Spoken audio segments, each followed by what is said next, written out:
ಎಲ್ಲರಿಗೂ ನಮಸ್ಕಾರ. ನೋಡಿ, ನಾನಿವತ್ತು ಸೊಪ್ಪನ್ನು ಸೋಸ್ಕೊಂಡಿದ್ದೀನಿ.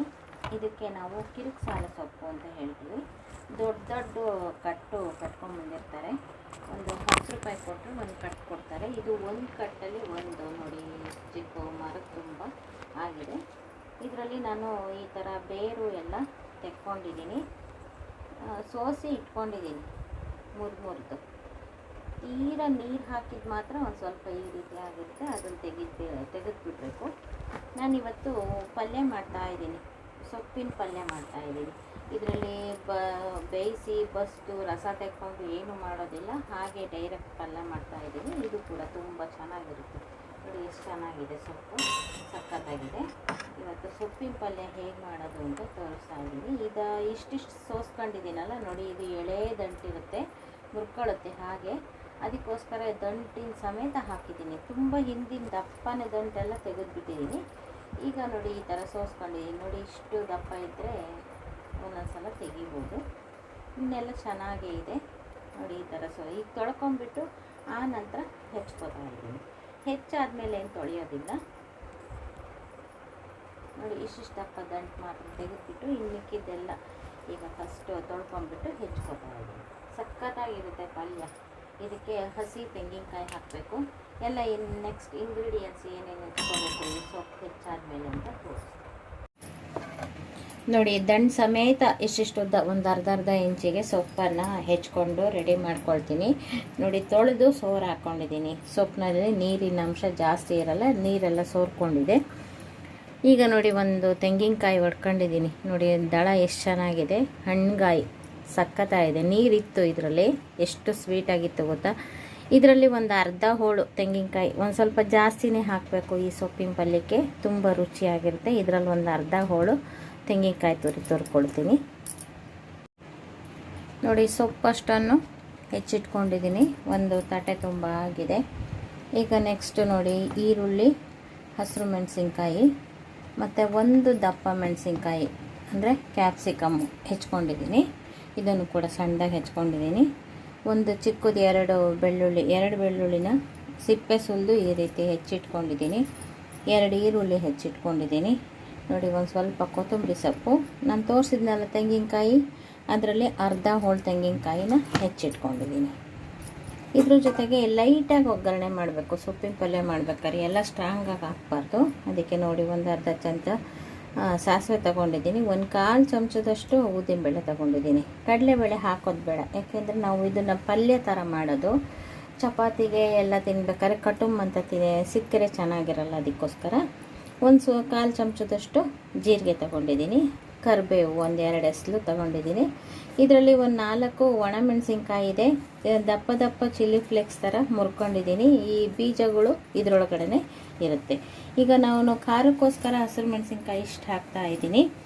ಇದು ಜಾಸ್ತಿ ಇದು ಒಂಥರ ಬೋಂಡದ ಮೆಣಸಿನ್ಕಾಯಿ ಎಲ್ಲ, ಹಸಿರು ಮೆಣಸಿನ್ಕಾಯಿ ಎಲ್ಲ ಆ ಥರ ಇರುತ್ತೆ. ಗ್ರೀನರಿ ತುಂಬ ಚೆನ್ನಾಗಿರುತ್ತೆ, ಟೇಸ್ಟ್ ಚೆನ್ನಾಗಿರುತ್ತೆ, ಅಷ್ಟೊಂದು ಖಾರ ಆಗೋದಿಲ್ಲ. ಅದಕ್ಕೆ ಇಷ್ಟು ಹಸಿರು ಮೆಣಸಿನ್ಕಾಯಿ ತಗೊಂಡಿದ್ದೀನಿ. ಬೇರೆ ಖಾರದ್ದಾದರೆ ಇಷ್ಟೊಂದು ಹಾಕೋದು ಬೇಡ.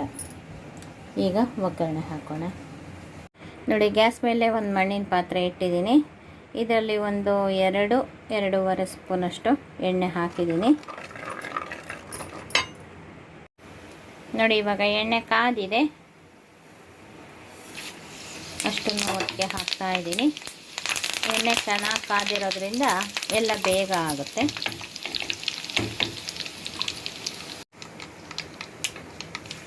ನೋಡಿ ಇವಾಗ ಸಾಸಿವೆ ಸಿಡಿದಿದೆ, ಉದ್ದಿನಬೇಳೆ ಕೂಡ ಕೆಂಪಗಾಗಿದೆ. ಈಗ ನಾನು ಈರುಳ್ಳಿ ಹಾಕ್ತಾ ಇದ್ದೀನಿ.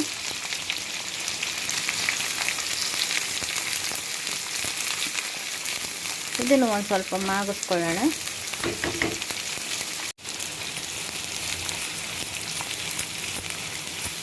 ನೋಡಿ ಈರುಳ್ಳಿ ಒಂದು 4 ಸುತ್ತು ಬೆಂದಿದೆ.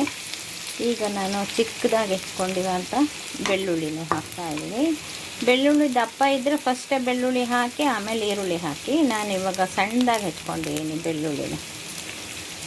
ಇದನ್ನು ಚೆನ್ನಾಗಿ ಮಾಗಿಸ್ಕೊಳ್ಳೋಣ. ಎಲ್ಲ ಒಟ್ಟಿಗೆ ಹಾಕಿದರೆ ಚೆನ್ನಾಗಾಗಲ್ಲ, ಒಂದೊಂದು ಹಾಕಿ ಒಂದೊಂದು ಸ್ವಲ್ಪ ಮಾಗಿಸಿ ಆಮೇಲೆ ಇನ್ನೊಂದೊಂದು ಹಾಕ್ಕೊಳ್ತಾ ಹೋದರೆ ತುಂಬ ಚೆನ್ನಾಗಾಗುತ್ತೆ.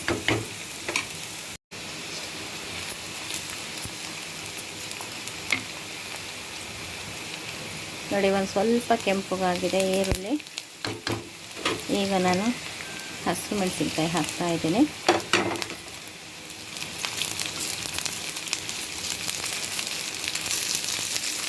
ಇದು ಕೂಡ ಚೆನ್ನಾಗಿ ಒಂದು ಸ್ವಲ್ಪ ಮಾಡಲಿ.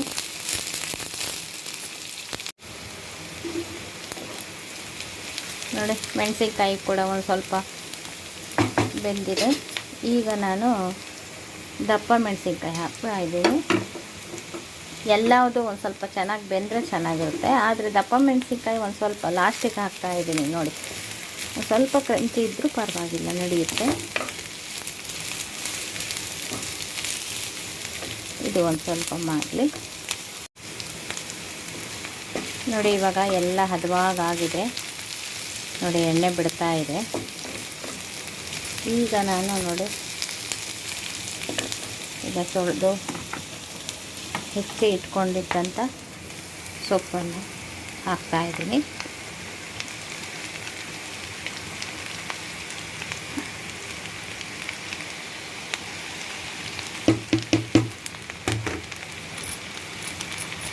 ಸೊಪ್ಪು ನೋಡಿ ತುಂಬ ಆಗುತ್ತೆ, ಬೆಂದು ಕಡಿಮೆ ಆಗುತ್ತೆ. ನೋಡಿ ಇದ್ರಲ್ಲಿ ತುಂಬ ಆಗಿದೆ. ಚೆನ್ನಾಗಿ ಕೈ ಆಡಬೇಕು, ತಲೆಮೇಲೆ ಮಾಡಿಬಿಟ್ಟು.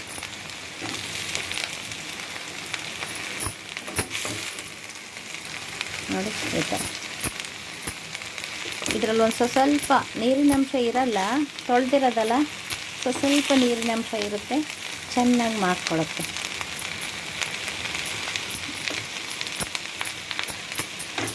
ಚೆನ್ನಾಗಿ ಕೈ ಆಡೋಣ.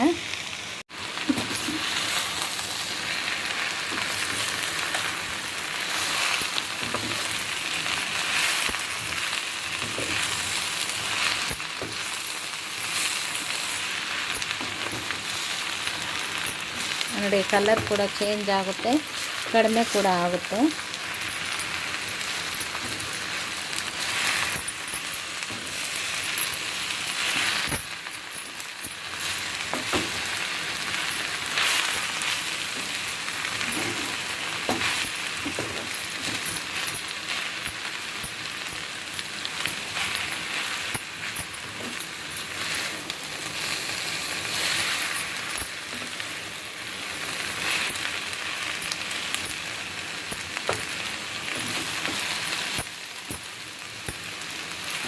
ನೋಡಿ ಚೆನ್ನಾಗಿ ಮಾಗ್ಸಿದ್ದೀನಿ. ಇನ್ನು ಒಂದು ಸ್ವಲ್ಪ ಮಾಡಬೇಕು, ಚೆನ್ನಾಗಾಗುತ್ತೆ ಪಲ್ಯ. ತುಂಬ ಇದ್ದಿದ್ದು ನೋಡಿ ಎಷ್ಟಾಯಿತು. ಇದು ಒಂದು ಸ್ವಲ್ಪ ಚೆನ್ನಾಗಿ ಮಾಡಲಿ. ನೋಡಿ ಇವಾಗ ಇನ್ನು ಒಂದು ಸ್ವಲ್ಪ ಚೆನ್ನಾಗಿ ಬೇಯುತ್ತೆ ಅಂತ ಉಪ್ಪು ಹಾಕ್ತಾಯಿದ್ದೀನಿ. ಮತ್ತು ಅದ್ರ ಜೊತೆಗೆ ಒಂದು ಸ್ವಲ್ಪ ಅರಿಶಿನ ಹಾಕ್ತಾಯಿದ್ದೀನಿ.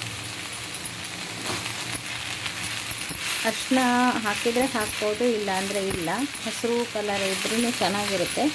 ಅಂದರೆ ಅರಿಶಿನ ಒಳ್ಳೆಯದಲ್ಲ, ಅದಕ್ಕೆ ಅರಿಶಿನ ಕೂಡ ಹಾಕ್ತಾಯಿದ್ದೀನಿ.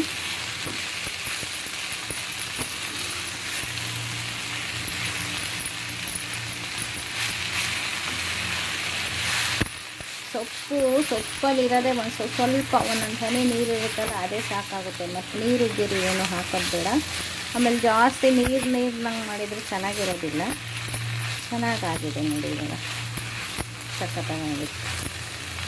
ಇದು ಒಂದು ಸ್ವಲ್ಪ ದಿಂಡೆಲ್ಲ ನೋಡಿ ಕೈಯಲ್ಲಿ ಮುಟ್ಟು ನೋಡಿದ್ರೆ ಗೊತ್ತಾಗುತ್ತೆ ಬೆಂದಿರೋದು. ಇನ್ನು ಸ್ವಲ್ಪ ಬೇಯಬೇಕು.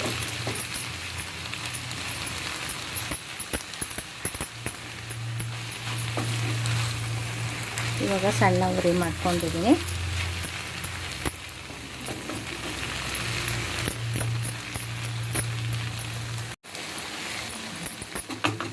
ನೋಡಿ ಚೆನ್ನಾಗಿ ಕೈ ಆಡಿದ್ದೀನಿ. 1-2 ನಿಮಿಷ ಸಣ್ಣ ಉರಿನಲ್ಲೇ ಮುಚ್ಚಿ ಬೇಯಿಸ್ಕೊಳ್ಳೋಣ.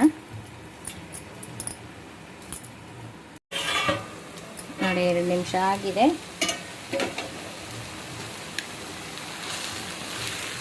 ಈಗ ನೋಡಿ ಹದವಾಗಿ ಬೆಂದಿದೆ, ಎಷ್ಟು ಚೆನ್ನಾಗಿ ಬೆಂದಿದೆ. ಹಬೆ ಬರ್ತಾ ಇದೆ ನೋಡಿ. ಈಗ ನಾನು ತುರಿದಿಟ್ಕೊಂಡಂಥ ತೆಂಗಿನ ತುರಿ, ಇದು ತೆಂಗಿನ ತುರಿ ಎಷ್ಟು ಹಾಕ್ತೀರೋ ಅಷ್ಟು ಒಳ್ಳೆಯದಿರುತ್ತೆ, ತುಂಬ ಚೆನ್ನಾಗಿರುತ್ತೆ.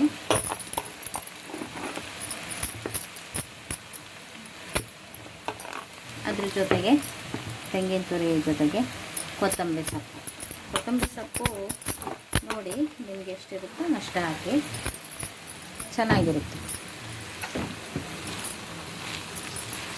ಇದನ್ನೆಲ್ಲ ಚೆನ್ನಾಗಿ ಕೈ ಹಾಕಿಬಿಟ್ರೆ ಒಂದೆರಡು ಸುತ್ತು ಬೇಯಿಸ್ಕೊಂಡ್ರೆ ಸಾಕು. ತೆಂಗಿನ ತುರಿ ಹಾಕಾದ್ಮೇಲೆ ಸೊಪ್ಪಿನ ಪಲ್ಯ ಎಷ್ಟು ಚೆನ್ನಾಗಿರುತ್ತೆ ಗೊತ್ತಾ. ಹಾಗೆ ತಿನ್ಬೋದು.